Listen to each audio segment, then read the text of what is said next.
శ్రీకాకుళం నగరంలో డయేరియా అదుపు చేయడంలో రాష్ట్ర ప్రభుత్వం వైఫల్యం చెందింది అని సిపిఎం జిల్లా కార్యదర్శి బి గోవిందరావు అన్నారు. శ్రీకాకుళం జిల్లా సిపిఎం కార్యాలయంలో సోమవారం సమావేశం నిర్వహించారు.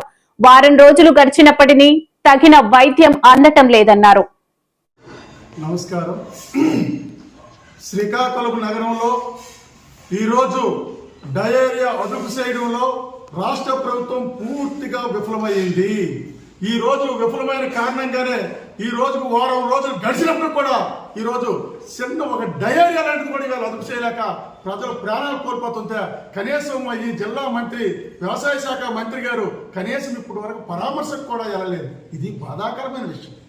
అంతేకాదు ఈ రోజు ఈ డయేరియా ప్రబలడానికి ప్రధానమైన కారణం ఏంటంటే ఈ రోజు మంచినీటి పైపు లైన్లన్నీ కూడా ఇవాళ మురికి కాలువలు గుండా ప్రవహిస్తున్నాయి. అది ఎక్కడ లీక్ అవుతున్నాయో తెలియదు, ఎక్కడ పోయినాయో తెలియదు, ఎక్కడ పిమ్మరెక్కి పోనాయో తెలియడంతో ఈవేళ మురికి నీరు మంచినీటితో కలిసి వెళ్ళడంతో ఈవేళ డయేరియా ప్రబలింది. దీనివల్ల ఏంటంటే అనేక మంది ఈవేళ రోగాలు బారిన పడతారు.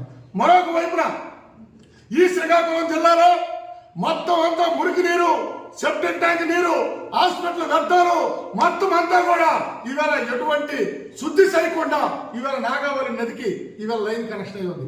అక్కడి నుంచే మంచినీరు ట్యాంకులేమో ఫిల్టర్ చేసి ఈ శ్రీకాకుళం నగరవాసులకు ఇస్తారు. అంటే ఈ మురికి నీరే తిరిగి మళ్ళీ ప్రజలకు ఇవ్వడంతో ప్రజలు అనారోగ్యం పాలవుతారు. గతంలో కూడా మేము సిపిఎం గా అనేక ఆందోళన చేసాం. మీరు శుద్ధి చేసి ఈ నీరంతా కూడా పైప్ లైన్ ద్వారా సముద్రం కలపండి, అంతేగాని ఈ నాగావళి కలుషితం చేయొద్దని చెప్పేసారు. ఈ ప్రభుత్వాలు ఎంతవరకు కూడా దానికి ఎటువంటి శుద్ధి చేయడానికి కూడా ముందుకు రాలేదు. అందుకోసమే ఈవేళ ఈ బారిన పడతారు. అంతేకాదు ఈవేళ రోగాల బారిన పడితే ఈవేళ వైద్యానికి రిమ్స్ తీసుకెళ్తే రిమ్స్ లో బెడ్లు లేవు. ఎందుకయ్యా బెడ్లు లేవనంటే ఐసీయూ బెడ్లు 30 ఉన్నాయి. 30 బెడ్లు ఉంటే దానిలో 16 వెంటిలేటర్లు ఉన్నాయి.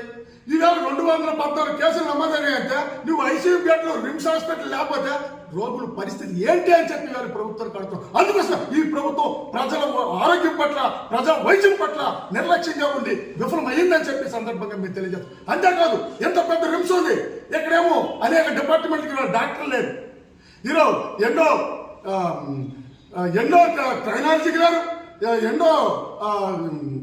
ఎండోగ్రాఫ్ సంబంధించి లేరు, అదేవిధంగా పిల్లలకు సంబంధించి పీడియాట్రిక్ సర్జన్ లేడు. అలాగే కొన్ని డాక్టర్లు ఉన్న తర్వాత కూడా వదలలేదు.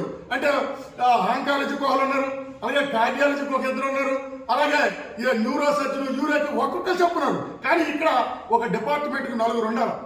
Professor, assistant professor, 2 assistant. కానీ వైద్యులు లేరు. 800 బెడ్లు ఉన్నాయి, దానికి మనుషులు లేరు. ఎఫ్ఎన్ఓలు, ఎంఎన్ఓలు 30 మంది ఉన్నారు. 100 బెడ్లకు 30 మంది ఉంటే ఉండాలి, 800 బెడ్లకు 30 మంది ఉన్నారు. అంటే వైద్యం ఎంత దారుణంగా ఉంది.